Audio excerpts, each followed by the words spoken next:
Hi friends, welcome to Top 7 Tamil. இந்த வீடியோல வந்து Group 2 and 2A exam பத்தின full details வந்து பார்க்க போறோம்.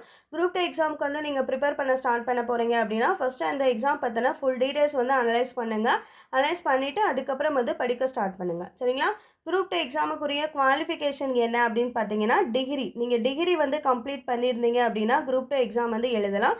டிகிரி அப்படின்னும் போது நீங்கள் ரெகுலரில் வந்து படிச்சிருந்தாலும் கரஸில் வந்து படிச்சிருந்தாலும் எழுதலாம். சரிங்களா? ஸோ கரஸ் அப்படின்னும் போது அப்ரூவ்டு வாங்கின காலேஜஸில் வந்து நீங்கள் டிகிரி வந்து கம்ப்ளீட் பண்ணியிருக்கணும். சரிங்களா? அப்ரூவ்டு வாங்கின காலேஜஸில் நீங்கள் டிகிரி கம்ப்ளீட் பண்ணியிருந்தீங்க அப்படின்னா Group 2 எக்ஸாம் எழுதுறதுக்கு எலிஜிபிள். Qualification degree. ஓகேங்களா? ஸோ அடுத்தது பார்த்தீங்கன்னா ஏஜ் லிமிட்டு. ஏஜ் லிமிட்டை பொறுத்தளவுக்கு ஓசி கேட்டகரியில் இருக்கவங்களுக்கு ஏஜ் லிமிட் வந்து இருக்குது. சரிங்களா? 18 வயசுக்கு மேலும் 32 வயசுக்குள்ளே இருக்கவங்க வந்து எக்ஸாமுக்கு வந்து அப்ளை பண்ணலாம். Group 2 எக்ஸாம் நோட்டிஃபிகேஷன் வரும்போது அவங்க டேட் வந்து கொடுப்பாங்க. சரிங்களா? ஸோ அந்த டேட்டுக்குள்ளே உங்கள் ஏஜ் இருக்கா அப்படின்றத பார்த்துட்டு அதுக்கப்புறம் வந்து எக்ஸாமுக்கு வந்து அப்ளை பண்ணுங்கள். அதர் கேட்டகரியில் இருக்கிறவங்க பிசி, எம்பிசி, எஸ்சி, எஸ்டி இந்த அதர் கேட்டகரியில் இருக்க எல்லாத்துக்குமே வந்து நோ ஏஜ் லிமிட் வந்து கிடையாது. சரிங்களா? ஸோ எல்லாருமே எழுதலாம். அடுத்தது பார்த்தீங்கன்னா எக்ஸாம் பேட்டர்ன். ஸோ இந்த Group 2 எக்ஸாமை பொறுத்தளவுக்கு 2 பேட்டர்னில் வந்து எக்ஸாம் நடக்கும். ஒன்று வந்து ப்ரிலியம்ஸு, ரெண்டாவது வந்து மெயின்ஸு. ப்ரிலியம்ஸில் நீங்கள் பாஸ் ஆனால் தான் மெயின்ஸ் வந்து எழுத முடியும். சரிங்களா? ஸோ ப்ரிலியம்ஸ் வந்து எப்படி இருக்கும் அப்படின்னா Group 4 எக்ஸாம் பேட்டர்னில் தான் ப்ரிலியம்ஸ் வந்து இருக்கும். சரிங்களா? ஸோ Group 4 எக்ஸாமில் 200 கொஷின்ஸ் வந்து எழுதுவீங்க. அதே பேட்டர்னில் ப்ரிலியம்ஸ் இருக்கும். ஸோ ப்ரிலியம்ஸில் டோட்டலாக 200 கொஷின்ஸ் வந்து இருக்கும். இதில் 100 வந்து லாங்குவேஜஸ் இருக்கும், லாங்குவேஜில் இருக்கும், 75 ஜிஎஸ்சில் இருக்கும், 25 கொஸ்டின் வந்து மேக்ஸில் இருக்கும். ஸோ ஜிஎஸ்ஸை பொறுத்தளவுக்கு வந்து Group 4க்கு நீங்கள் 10th வரையும் படிச்சிருப்பீங்க. இங்கே டிகிரி லெவல் அப்படின்றனால டிகிரின்னு போகும்போது நிறையா படிக்க வேண்டியது இருக்கும். 11th and 12th நீங்கள் தரவு பண்ணியிருக்கணும். சரிங்களா? ஸோ 11th 12th வரையும் நீங்கள் தரவு பண்ணியிருந்தீங்கன்னா ஜிஎஸ்சில் நிறையா மார்க் வந்து எடுக்க முடியும். ஸோ இங்கேயே 11th 12th வந்து நீங்கள் தரவு பண்ணிட்டீங்க அப்படின்னா அடுத்த எக்ஸாம் மெயின்ஸுக்கு வந்து ரொம்ப யூஸ்ஃபுல்லாக இருக்கும். ஸோ ஜிஎஸ் படிக்கிறத தியரி மாதிரி வந்து படித்து வச்சுக்கோங்க. சரிங்களா? ஸோ இந்த ப்ரிலியம்ஸில் பாஸ் மார்க் வந்து நம்மளுக்கு கொடுப்பாங்க. ஸோ அந்த பாஸ் மார்க் எடுத்துட்டிங்க அப்படின்னா அடுத்து வந்து மெயின்ஸ் வந்து எழுதலாம். சரிங்களா? ஸோ இந்த ப்ரிலியம்ஸ் எக்ஸாம் வந்து அப்ஜெக்டிவ் டைப்பில் தான் கொஸ்டின்ஸ் வந்து இருக்கும். ஸோ அப்ஜெக்டிவ் டைப்பில் ஓஎம்ஆர் ஷீட்டில் வந்து நீங்கள் ஷேர் பண்ணுற மாதிரி இருக்கும். அதே Group 4 பேட்டர்னில் தான் ப்ரிலியம்ஸ் எக்ஸாம் வந்து இருக்கும். சரிங்களா? ஸோ அடுத்தது வந்து மெயின்ஸை பொறுத்தளவுக்கு 2 பேப்பர் வந்து இருக்குது. Paper 1, paper 2. சரிங்களா? இதில் பேப்பர் 1 என்ன அப்படின்னு பார்த்தீங்கன்னா தமிழ் எலிஜிபிள் டெஸ்ட்டு, அதாவது தமிழ் தகுதி தேர்வு. உங்கள் லாங்குவேஜ் வந்து எதாக இருந்தாலும் எந்த லாங்குவேஜ் வந்து நீங்கள் செலக்ட் பண்ணியிருந்தாலும் மெயின்ஸில் பேப்பர் 1ல் தமிழ் தகுதி தேர்வு வந்து கம்பல்சரி வந்து எழுதணும். இந்த தகுதி தேர்வு பார்த்தீங்கன்னா மொத்தம் 100 மார்க்குக்கு வந்து இருக்கும். சரிங்களா? 100 மார்க்குக்கு எழுதுகிற மாதிரி இருக்கும். அதாவது கொஸ்டின் ஆன்சர் மாதிரி இருக்கும். தியரி டைப்பில் வந்து இருக்கும் இந்த தமிழ் தகுதி தேர்வு. சரிங்களா? ஸோ இதில் 40 மார்க்குக்கு மேலே நீங்கள் எடுத்தீங்கன்னா தான் உங்களுடைய 2வது பேப்பரை வந்து கரெக்ஷன் பண்ணுவாங்க. சரிங்களா? ஸோ தமிழ் தகுதி தேர்வு கம்பல்சரி 40 மார்க்கு மேலே எடுத்தால் தான் மெயினான உங்கள் பேப்பர் 2வை வந்து கரெக்ஷன் பண்ணுவாங்க. உங்கள் லாங்குவேஜ் எதாக இருந்தாலும் தமிழ் தகுதி தேர்வு எழுதணும். சரிங்களா? எழுதணும், ஷேர் பண்ணுறதில்ல, எழுதணும். இது எதுக்காகனா ஸோ தமிழ் வந்து கரெக்டாக எழுதுகிறாங்களா, ஸ்பெல்லிங் மிஸ்டேக் இல்லாமல் எழுதுகிறாங்களா, ப்ரெசன்டேஷன் எப்படி இருக்குது, புரிஞ்சுட்டு எழுதுகிறாங்களா, அதெல்லாம் செக் பண்ணுறதுக்கு தான் எலிஜிபிள் டெஸ்ட் வந்து வைக்கிறாங்க தமிழில். அதனால் தமிழ் வந்து எழுதுங்க. சரிங்களா? ஸோ எழுதி பழகுங்க இப்போ இருந்தேவும். அடுத்தது பார்த்தீங்கன்னா பேப்பர் 2 மெயினானது. ஸோ வந்து நீங்கள் ப்ரிலியம்ஸில் எவ்வளோ மார்க் எடுத்தாலும் அடுத்து மெயின்ஸ் எவ்வளோ மார்க் எடுத்தாலும் அது கன்சிடர் பண்ண மாட்டாங்க. இப்போ வந்து 200 கொஸ்டினுக்கு நீங்கள் 190 கொஸ்டினே வந்து கரெக்ஷன் ஆகுறீங்க அப்படின்னாலுமே வந்து அதை எடுத்துக்க மாட்டாங்க. பாஸ் ஆனால் ஓகே, மெயின்ஸுக்கு வந்துடுவீங்க. அதோட அந்த ப்ரிலியம்ஸ் வந்து முடிஞ்சிருச்சு. சரிங்களா? ஸோ மெயின்ஸில் பேப்பர் 1ல் என்ன வருது, தமிழ் தகுதி தேர்வு வருது. தமிழ் தகுதி தேர்வில் நீங்கள் 40 மார்க் மேலே எடுத்துட்டிங்கன்னா அவ்வளோதான். ஸோ அடுத்து பேப்பர் 2க்கு வந்து கரெக்ஷன் பண்ணுவாங்க, வந்துடுவாங்க. ஸோ அவ்வளோதான், அந்த தமிழ் தகுதி தேர்வு முடிஞ்சிருச்சு. எதிலிருந்து வந்து உங்களுக்கு ஜாப் வந்து கொடுக்குறாங்க, எந்த மார்க் வச்சு கொடுக்குறாங்கன்னா இந்த பேப்பர் 2 மார்க் வச்சு தான் வந்து கொடுக்குறாங்க. சரிங்களா?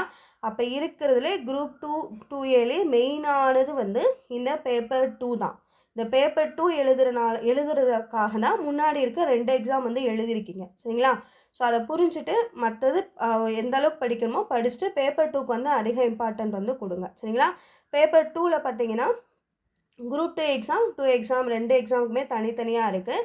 இதில் Group 2 எக்ஸாமுக்கு பார்த்தீங்கன்னா டோட்டலாக 300 மார்க்குக்கு வந்து எக்ஸாம் வந்து இருக்குது. இது வந்து டிஸ்கிரிப்டிவ் டைப்பில் வந்து கொஷின்ஸ் வந்து இருக்கும். ஸோ டிஸ்கிரிப்டிவ் டைப் அப்படின்னா எழுதுகிற மாதிரி இருக்கும். ஸோ எழுதுறது எப்போ 5 mark question, 7 mark question, 10 mark question அப்படி நம்ம ஸ்கூல்லலாம் எழுதியிருப்போம் பார்த்தீங்களா? ஸோ அதே பேட்டர்னில் தான் தியரி பேட்டர்னில் வந்து எழுதுகிற மாதிரி இருக்கும். இப்போ எக்ஸாம்பிள் பார்த்தீங்கன்னா கண்ணோட அமைப்பு, ஜிஎஸ்ல கண்ணோட அமைப்பு, அந்த பாகங்கள் பற்றி விளக்குங்க அப்படின்னு வந்து சொல்லுவாங்க. அடுத்தது பார்த்தீங்கன்னா சிறுநீரகத்தை பற்றி விளக்குங்க, அரசியலமைப்பு விதிகள் பற்றி கூற, அரசியலமைப்பு வந்து உருவாக்கும் போது எத்தனை குழுக்கள் வந்து இருந்தது அதனுடைய விளக்கத்தை வந்து சொல்லுங்கள். அந்த மாதிரி தியரிட்டிக்கல் டைப்பில் வந்து இந்த டிஸ்கிரிப்டிவ் டைப்பில் வந்து நம்மளுக்கு கொஸ்டின் வந்து குரூப் 2 எக்ஸாமில் வந்து இருக்கும் 300 மார்க்குக்கு. சரிங்களா? ஸோ அதே வந்து 2A பார்த்தீங்கன்னா 300 மார்க்குக்கு தான் எழுதுறீங்க. ஆனால் இங்கே வந்து என்ன சேஞ்ச்னா அப்ஜெக்டிவ் டைப்பில் வந்து இருக்கும். சரிங்களா? அப்ஜெக்டிவ் டைப் அப்படின்னா OMR ஷீட்டில் வந்து ஷேர் பண்ணுற மாதிரி இருக்கும். சரிங்களா? ஸோ இந்த அப்ஜெக்டிவ் டைப் அப்படின்னும் போது இதுக்கு வந்து 300 மார்க் இருக்குது. இதில் பார்த்தீங்கன்னா 100 வந்து ஜிஎஸ்சில் வந்து கேட்பாங்க. சரிங்களா? 100 வந்து ஜிஎஸ்சில் வந்து கொஷின்ஸ் வந்து இருக்கும். 40 கொஷின்ஸ் பார்த்தீங்கன்னா மேக்ஸில் இருந்து இருக்கும். சரிங்களா? மீதி இருக்க 60 கொஷின் பார்த்தீங்கன்னா எந்த லாங்குவேஜோ அந்த லாங்குவேஜ்லேருந்து 60 கொஷின் வந்து கேட்பாங்க. டோட்டலாக 200 கொஷின்ஸ் வந்து 300 மார்க்குக்கு வந்து கேட்பாங்க. சரிங்களா? 2Aக்கு. ஸோ இந்த 60 அப்படின்றது நீங்கள் தமிழ் லாங்குவேஜ்னால் தமிழ் எழுதிக்கலாம், இங்கிலீஷ்னால் இங்கிலீஷில் வந்து எழுதிக்கலாம். 40 வந்து மேக்ஸ் கொஷின்ஸ் இருக்கும். ஜேஎஸில் வந்து 100 கொஷின்ஸ் வந்து இருக்கும். இது எல்லாமே வந்து OMR ஷீட்டில் வந்து ஷேர் பண்ணுற மாதிரி தான் இருக்கும். சரிங்களா? அப்ஜெக்டிவ் டைப்புன்றனால ஈஸியாக தான் இருக்கும். ஆனால் இங்கே டிஸ்கிரிப்டிவ் டைப்பில் பார்த்தீங்கன்னா நீங்கள் எழுதுகிற மாதிரி இருக்கும். உங்களால் வந்து என்னால் எழுத முடியும், நிறையா வந்து எனக்கு ஸ்பீடு இருக்குது, நான் கரெக்டாக வந்து எழுதுவேன், ஸ்பெல்லிங் மிஸ்டேக் வந்து இல்லாமல் எழுதுவேன் அப்படின்றவங்க ஸோ இது வந்து நீங்கள் செலக்ட் பண்ணிக்கலாம் டிஸ்கிரிப்டிவ் டைப்பு. ஸோ உங்களுக்கு வந்து இது ஈஸியாக இருக்கும். OMR ஷீட் வேணுன்றவங்க OMR ஷீட் வந்து நீங்கள் செலக்ட் பண்ணிக்கலாம். சரிங்களா?